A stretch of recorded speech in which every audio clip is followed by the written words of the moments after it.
Bulan Keluarga. Bulan Keluarga. GKI Pengadilan Bogor. Trust in the Lord. Percaya Dan mempercayakan diri. Bapak Ibu, saudara-saudari yang terkasih di dalam Tuhan Yesus Kristus, Shalom.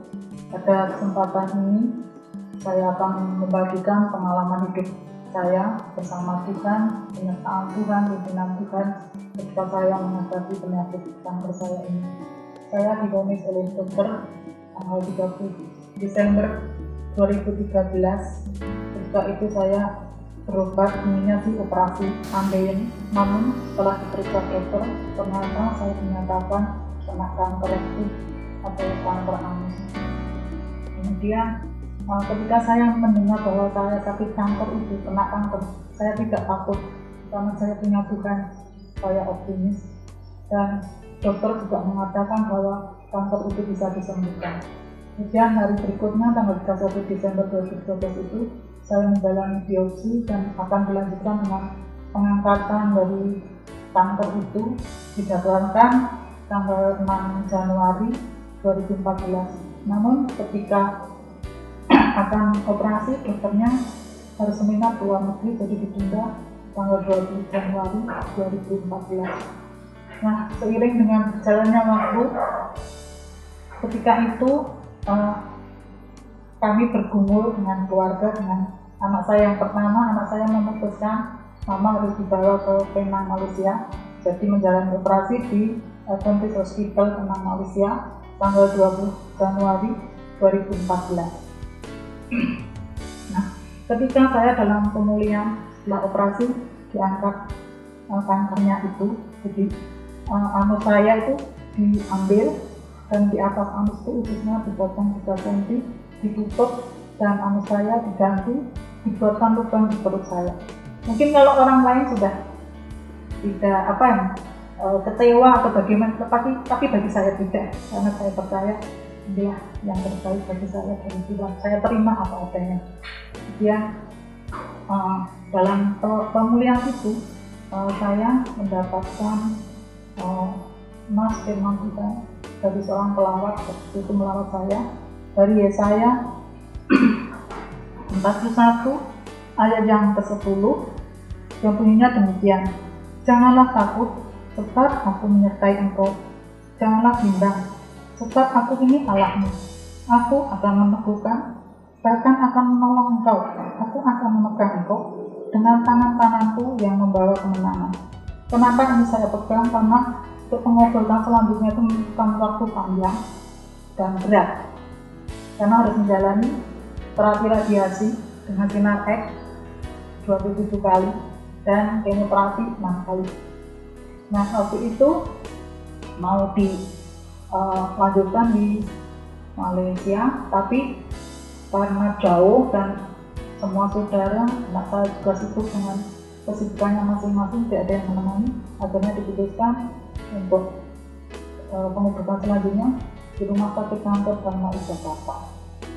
Nah, jadi 27 kali terapi radiasi dengan sinar X itu yang membuat jenuh itu, pulang pergi jalannya macet, karena saya waktu itu dirawat adik saya di Cinere. Kemudian menunggu antrian itu lama, tapi dalam kejenuhan itu saya dalam hati memuji Tuhan dengan menyanyi-nyanyi nyanyian pujian yang bisa menguatkan saya. Dan setiap pulang dari terapi radiasi itu saya pasti menyanyikan lagu Jalan Serta Yesus dan sebagainya, begitu yang saya waktu itu.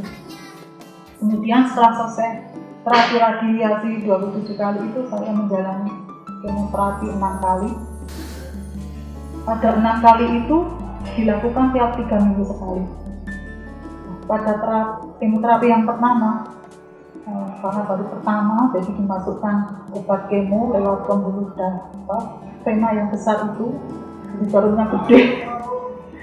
Dan pertama itu obatnya itu sangat kental, sehingga saya mengalami kesakitan yang sangat luar biasa. Jadi kaki tangan ini rasanya kejang, kayak kram gitu, kalau gerak sedikit takut gitu. Bahkan lidah ini ketekuk, kaku ketekuk. Selesai saya mau mati, napasnya sesak, saya udah teringat itu, akhirnya saya dikasih oksigen dan saya berdoa terus, Tuhan Yesus tolong saya, Tuhan Yesus kuatkan saya, Tuhan Yesus kuatkan saya berdoa cuma gitu aja. Terus hingga kemo ini selesai.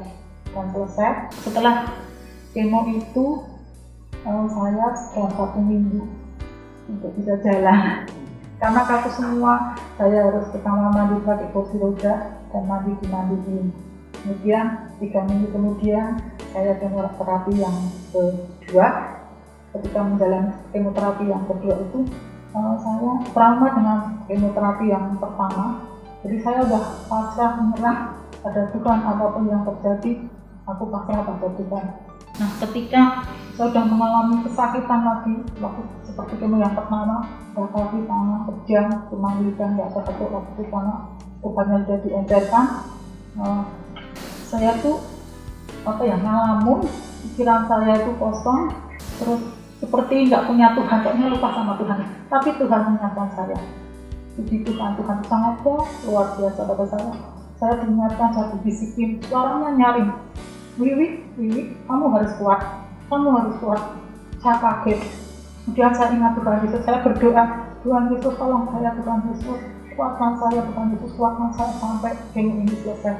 Akhirnya bisa saya jalani sampai selesai. Kemudian untuk kemo-kemo yang selanjutnya, karena kemo pertama, kedua itu tidak ada yang menemani, saya hanya ditemani sopir. Sebenarnya adik saya itu aja nunggunya di parkiran. Jadi kalau sudah selesai saya telepon sudah selesai itu. Nanti berikutnya harus ada yang menjaganya. Begitu kan juga asisten saya yang kerja di sini mau dari Bogor ke tempat adik saya, menemani saya buat kemo yang ke-6. Tapi sudah agak ringan, tidak seperti kemo 1 dan kedua. Nah, kemudian pada kemo yang ke-6 itu hasilnya dievaluasi dari kemo yang pertama sampai kemo yang ke-6 itu, dan di scan seluruh tubuh, hasilnya kanker itu menyerang ke hati, di dalam hati itu ada. Jadi ujian apa lagi? Cuma saya tidak kecewa, saya tidak menyalahkan Tuhan. Saya percaya optimis, Tuhan pasti menolong saya. Jadi yang saya harapkan pada Tuhan, saya punya harapan, saya mengandalkan Tuhan. Kemudian dokter mengatakan saya harus dikemo lagi, tidak hanya 6 kali. Yang 6 kali itu setiap kemo bisa pulang lewat jalan. Ini 3 hari 3 malam. Bayangkan 3 hari 3 malam di kemo, seluruh tubuh ini dimasukin obat untuk mematikan kanker. Padahal cuma sedikit di hati ini, tapi di seluruhnya ada sel-sel yang sel-sel bukan kanker pun ikut mati. Dan sampai sekarang masih saya rasakan kaki sebelah kanan saya rasa tadi saya itu tegas, tidak terasa apa-apa. Sampai sekarang nggak bisa gini. Nanti 3 hari sudah mati kemo itu rasanya mual sekali, mual. Makanan, minuman tidak ada yang bisa masuk. Dan ini kemudian kontrol membawa lab laboratorium hasil dari darah itu di ini bisa dilihat. Ketika saya ngantri untuk rujukan ke dokter di rumah sakit Dharma itu saya dari rumah itu cuma karena ini kaki, tangan, tubuh ini gemetaran. Saya ada gini, pandangan itu kabur. Saya cuma percaya Tuhan pasti menolong saya, buat saya sendiri. Karena saya itu single parent ya, saya berusaha itu hanya sendiri pasti bisa menolong saya. Itu bisa saya mau ngambil antrian itu, saya mau jatuh yang dipegang oleh satpam. Begitu kan ada yang nolong. Kemudian setelah surat-surat rujukan itu selesai, saya jalan dari tempat administrasi ke dokter. Kalau bisa ke dokter itu jalannya agak jauh, dengan tubuh yang sangat lemah ini.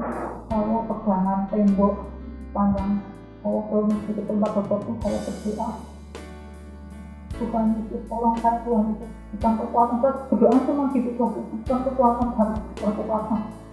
Ya sampai di depan orang praktek dokter yang dokter disuruh timbang berat badan, timbangannya tuh nggak mau turun karena kebetulan ketat. Dokter mengatakan ibu ini harus pakai masker karena ini bahaya, tubuh ibu sangat lemah, tapi apapun masih bisa masuk ke tubuh ibu. Padahal dari masker itu di bawah, saya harus masuk turun tangga, pun pakai ya. Saya sendiri. Saya lihat Tuhan Yesus tolong saya berikan kekuatan. Apa selama saya yang saya lakukan menjadi masker sekali lagi, kemudian periksa dokter dan hasil dari lab itu semua yang berhubungan dengan darah itu hasilnya sangat jelek di bawah semuanya. Hasil saya cuma 6. Terus yang saya ingat tuh leukosit saya itu harusnya 3,5, turunnya 1,5. Kemudian dokter dan ibunya bilang harus itu ada kepinginasi harus ada transfusi darah gitu. Nah puji Tuhan setelahnya baik. Saya ceritakan saya itu dulu pernah donor darah sampai 15 kali. Sebenarnya dikasih rujukan saya nggak kemana-mana. Saya kasih rujukan aku ikut ke bank darah bawah itu ya, bisa ini transfusi. Begitu kemudian saya dikasih kalau pulang ngambil obat ya itu ini pengobatannya bisa di lantai 3, ngambil obatnya di lantai 5, itunya di lantai 1, begitulah. Nah kemudian seminggu berikutnya besoknya transfusi darah, seminggu berikutnya saya balik lagi kontrol. Kenapa leukosit itu tidak naik, hanya sedikit. Kemudian saya dikasih suntikan untuk naikkan leukosit. Ini sangat sakit sekali di tangan saya ini, sangat sakit sekali. Nah dari itu kemoterapi yang 3 hari 3 malam ini harusnya 12 kali, tapi tidak diteruskan lagi. Hanya sekali itu saja tubuh saya sudah tidak kuat dengan obat-obatan itu, sudah tidak kuat lagi. Saya tuh makin lemah. Adalah pada suatu saya pasti kontrol yang keberatan itu setelah umur 3 hari 3 malam itu mengurus untuk jenis berikutnya itu. Saya itu pulang dari rumah sakit itu lebih saya minta turun di itu pom bensin. Saya nggak bisa naik tangga itu, saya merangkak karena nggak ada yang nganter, saya pakai taksi. Saya sampai merangkak. Yang penting dan mau saya panggil ke taksinya, Pak tolong. Dia saya tolong dan hingga pulang sampai ke rumah dengan selamat. Nah dari situlah sama tubuh makin lemah, tidak berdaya, dan biaya operasi kemoterapi 3 hari 3 malam itu mahal sekali.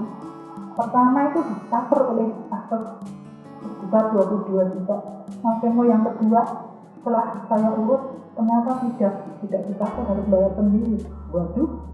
Nah karena tubuh saya juga tidak kuat menerima obat-obatan itu, akhirnya kita untuk mencari jalan alternatif yang lainnya. Kemudian saya memutuskan memakai terapi rompi yang namanya ECCT, jadi Electrocapacity Cancer Treatment. Terapi rompi yaitu sehari 3 kali 2 jam pakai rompi itu. Jadi rompi itu di dalamnya dikasih aliran listrik yang bisa menyedot sel kanker itu. Pertama kalau pakai itu mual 2 jam, nanti dirahati saja, nanti 2 jam dari 3 kali. Saya jalani dengan kesabaran.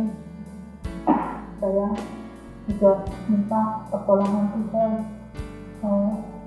untuk ujian berikan pada saya ini. Saya percaya Tuhan pasti menolong saya, karena di dalam firman Tuhan di 2 Korintus 5 itu Tuhan itu ada di dalam Tuhan itu ada di dalam diri saya. Percaya Tuhan bisa bekerja sehingga saya kuat dalam mau operasi ini. Yang semula pengen ini tinggi sudah tidak ada yang saya katakan. Yang ketika mau operasi juga dokternya bilang siap satu jam Tuhan di dalam KPA 10 karena dokternya yang begitu dan itu juga kelihatan tidak lesu, tidak takut, pasti cepat sembuh. Dan dioperasi Dari di tulang belakang saya itu dipasang seperti implan tuh ya, bentuknya seluruh itu ada 6. Jadi cukup panjang, bedahnya tuh 25 cm ada dari bawah ke atas itu. Nah puji Tuhan, 8 bulan saya baru pulih dari operasi tulang itu. Sabaran saya diuji oleh Tuhan lagi, tapi Tuhan itu baik. Karena cobaan itu datang bukan dari Tuhan, tapi dari kita sendiri, dan cobaan yang dialami oleh kami juga menjadi kekuatan yang yang diberikan Tuhan kepada firman Tuhan yang di situ di 1 Korintus ya, kalau salah 1 Korintus 1 ayat 10 yang mengingatkan saya. Selama 8 bulan itu saya harus memakai rompi besi untuk menyangga tulang itu, karena sakit sekali. Saya 3 bulan itu tidak bisa mandi sendiri. Yang mandiin anak saya yang perempuan. Setelah saya bisa mandi sendiri, saya pulang ke Bogor. Saya nggak mau kepada anak saya bisa aktivitas supaya saya tidak diam aja. Dan ketika saya mengalami sakit penyakit dari kanker, dari tulang belakang yang harus dioperasi dari tahun 2015 hingga tahun 2018, waktu-waktu supaya saya tidak jenuh itu saya membaca Alkitab dari perjanjian lama hingga perjanjian baru itu 4 kali selesai, hingga saya makin tahu akan firman Tuhan, semakin mendalami firman Tuhan. Itulah kasih karunia anugerah Tuhan yang diberikan saya dalam menjalani kehidupan ini, untuk melawan penyakit kanker saya ini dan segala pergumulan hidup saya yang lainnya. Tuhan selalu menyertai saya. Bersyukur pada Tuhan, karena seberat apapun bebannya harus dipikul, seperjal apapun jalan yang harus dilewati, baik apapun kehidupan yang dialami, semua diizinkan Tuhan demi sebuah kehidupan yang lebih baik lagi, lebih bersabar, lebih setia dan taat pada Tuhan, lebih baik, lebih berkualitas. Jadi Tuhan membentuk saya seperti itu dengan sekian ujian dan kesabaran yang diberikan saya. Karena dengan iman saya kepada Tuhan, saya merasakan saya tolong oleh Tuhan. Meskipun Tuhan mengizinkan saya sakit kanker, tapi Tuhan juga memelihara saya, mencukupkan apa yang saya butuhkan, sehingga saya bisa hidup sampai saat ini. Itulah kesaksian saya pada kesempatan ini. Dan sekarang ini ketika menjalani kehidupan sekarang ini, saya harus masih melawan kanker ini, karena kapanpun kanker ini akan menyerang saya. Ya, saya hanya berpikir secara positif, optimis, sukacita, karena hati yang gembira itu adalah obat. Kemudian mengucap syukur dalam segala apapun, ataupun berdoa dan membaca firman Tuhan. Kemudian menjaga pola makan dan pola hidup yang sehat dan olahraga yang saya jalani sekarang di hari-hari tua saya seperti saat ini. Dan saya diberi kesempatan masih hidup, jadi harus berguna, dan saya bisa melayani Tuhan. Puji Tuhan, saya bisa aktif di paduan suara Mafiri, dimanapun pelayan Mafiri ada, saya bisa ikut. Itulah kesaksian yang saya alami. Karena kesaksian saya ini menjadi berkat bagi setiap yang menyaksikan. Tuhan Yesus memberkati. Amin. Sekalipun aku berjalan dalam lembah kekelaman, aku tidak takut bahaya, sebab Engkau besertaku. Gadamu dan tongkatmu, itulah yang menghibur aku. Mazmur 23 ayat 4. Perjuangan Ibu Wiwi di dalam kondisi kesehatannya bukan hanya sekedar perjuangan fisik, Bapak Ibu Saudara sekalian, tapi ini adalah perjuangan iman. Bagaimana untuk tetap setia mempercayakan diri kepada Tuhan yang punya kuasa, yang sanggup memegang kehidupan Bu Wiwi. Walaupun begitu sulit, begitu berat yang harus ia jalani. Tetapi kita melihat betapa luar biasanya hidup Ibu Wiwi saat ini bisa dipakai untuk melayani Tuhan, untuk beraktivitas kembali. Oleh karena itu Bapak, Ibu, dan Saudara sekalian, dalam masa kesukaran pun Tuhan senantiasa beserta. Kiranya video kesaksian tadi bisa menguatkan kita semua untuk tetap berjalan bersama dengan Tuhan. Walaupun di dalam lembah kekelaman, percayakan diri saudara pada tangan kuasanya yang luar biasa. Bulan keluarga GKI Pengadilan Bogor, trust in the Lord, percaya dan mempercayakan diri. Main katanya sekolah, masa nyangkul aja harus sekolah misalnya katanya. Jadi kok bisa mendekatin apa yang saya inginkan, saya doakan kayak gitu, bahwa Tuhan itu campur tangan di dalam kehidupan saya gitu, luar biasa. Jadi wah, yang tidak masuk akal seharusnya dengan rencana-rencana, tapi ternyata dipenuhinya setelah 25 tahun kemudian. Prinsipnya gini, kalau saya mendidik anak-anak saya bahwa Tuhan itu akan selalu campur tangan dan kamu akan dibimbing oleh Tuhan sampai kira-kira menghasilkan sesuatu nantinya yang kamu sendiri tidak duga gitu.